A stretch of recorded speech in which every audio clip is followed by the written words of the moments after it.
बिस्मिल्लाहिर्रहमानिर्रहीम। First year आज हम चैप्टर 2 वेक्टर्स के एमसीक्यू सॉल्व करेंगे।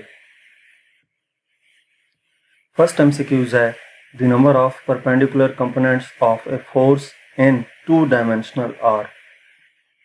2D का मतलब टू डायमेंशनल है। टू डायमेंशनल से मुराद X axis and Y axis हैं। तो number of perpendicular components two dimensional में कितने होते हैं? टू डायमेंशन से मुराद मैंने आपको बताया है कि एक एक्स एक्सिस और दूसरा वाई एक्सिस है। तो जब एक्स एक्सिस और वाई एक्सिस हो तो इससे मुराद ये है कि एक कंपोनेंट एक्स एक्सिस के अलोंग होगा जिसको हम एफ एक्स कहते हैं, और दूसरा कंपोनेंट वाई एक्सिस के अलोंग होगा जिसको हम एफ वाई कहते हैं। तो इस तरीके से टू डायमेंशनल में फोर्स के परपेंडिकुलर कंपोनेंट्स टू होंगे। बी ऑप्शन करेक्ट होगा। नेक्स्ट हमारे पास सेकंड एमसीक्यूज है J cross I equal to 0, 1, K cap और minus K cap. J cap cross I cap. J और I क्या हैं? ये यूनिट वेक्टर्स हैं। वेक्टर्स को की डायरेक्शन को रिप्रेजेंट करने के लिए यूनिट वेक्टर्स यूज किए जाते हैं। J क्रॉस I किसके इक्वल होता है? तो ये अगर आप डायग्राम में देखें, ये हमारे पास एक्स एक्सिस है। एक्स एक्सिस में डायरेक्शन को इंडिकेट करने के लिए I कैप यूज किया जाता है। वाई एक्सिस में डायरेक्शन को इंडिकेट करने के लिए J कैप और Z एक्सिस में K कैप यूज करते हैं। अगर इस डायरेक्शन में I कैप है तो इसके ऑपोजिट डायरेक्शन में एरो अगर ड्रॉ किया जाए तो वो माइनस I कैप होगा। इसी तरह डाउनवर्ड माइनस J कैप, और Z के ऑपोजिट डायरेक्शन में अगर वेक्टर ड्रॉ किया जाएगा तो वो माइनस K कैप कहलाएगा। तो डायरेक्शन कैलकुलेट करने के लिए, डायरेक्शन फाइंड करने के लिए हम राइट हैंड रूल यूज करते हैं, जिसकी मदद से हम फिंगर्स को कर्ल करते हैं।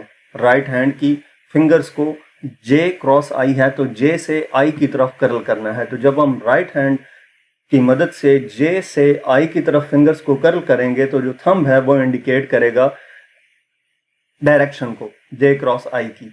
तो जब आप अपने हैंड की मदद से चेक करें तो J से I की तरफ जब राइट हैंड की फिंगर्स को कर्ल करेंगे तो जो थंब है वो इन दी नेगेटिव Z एक्सिस आएगा, यानी कि माइनस K कैप इसका आंसर आएगा। डी ऑप्शन करेक्ट होगा।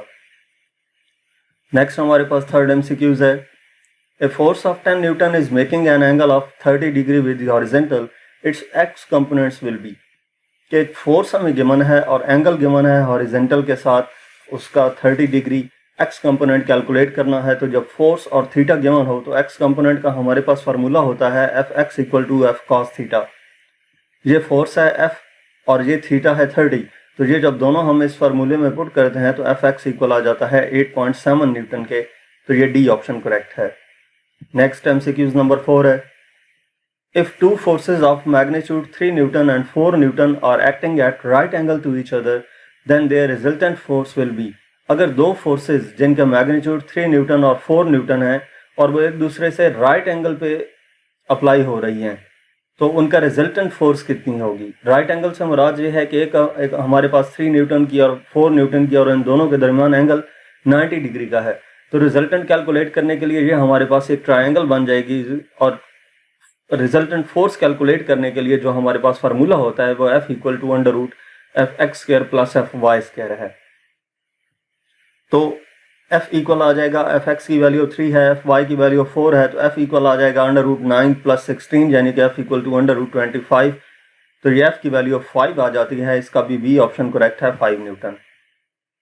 नेक्स्ट एमसीक्यू नंबर 5 है angle between two vectors A and B can be easily determined by.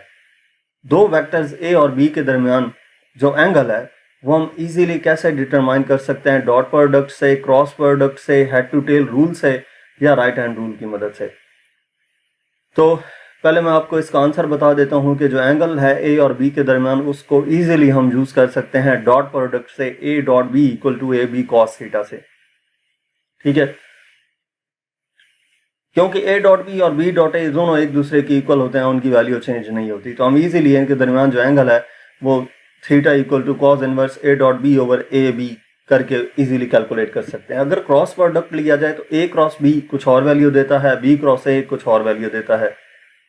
तो इस वजह से उस केस में एंगल कैलकुलेट करना थोड़ा डिफिकल्ट होता है। हेड टू टेल रूल जो है उसकी वजह से वेक्टर्स को ऐड किया जाता है, वहाँ पे एंगल फाइंड नहीं हो सकता। राइट हैंड रूल की मदद से भी एंगल कैलकुलेट नहीं किया जा सकता, सिर्फ डॉट प्रोडक्ट है इनमें से ऑप्शन जिसकी मदद से एंगल कैलकुलेट हो सकता है, तो ये ए ऑप्शन करेक्ट होगा। नेक्स्ट MCQs नंबर 6 है, for which angle the equation A dot B equal to A cross B is correct. किस एंगल के लिए A dot B A cross B के इक्वल है। तो हम इन दोनों के फार्मूलाज जहाँ पे पुट कर दें, इनको इक्वल करके थीटा कैलकुलेट कर सकते हैं। A डॉट B इक्वल होता है ए बी कॉस थीटा के, और A क्रॉस B इक्वल होता है ए बी साइन थीटा के। ए बी अगर इस साइड को इधर आकर डिवाइड करें तो यहाँ पे 1 रह जाएगा, 1 equal to A B sine theta over A B cos theta. A B से कैंसिल, तो 1 equal to sine theta over cos theta.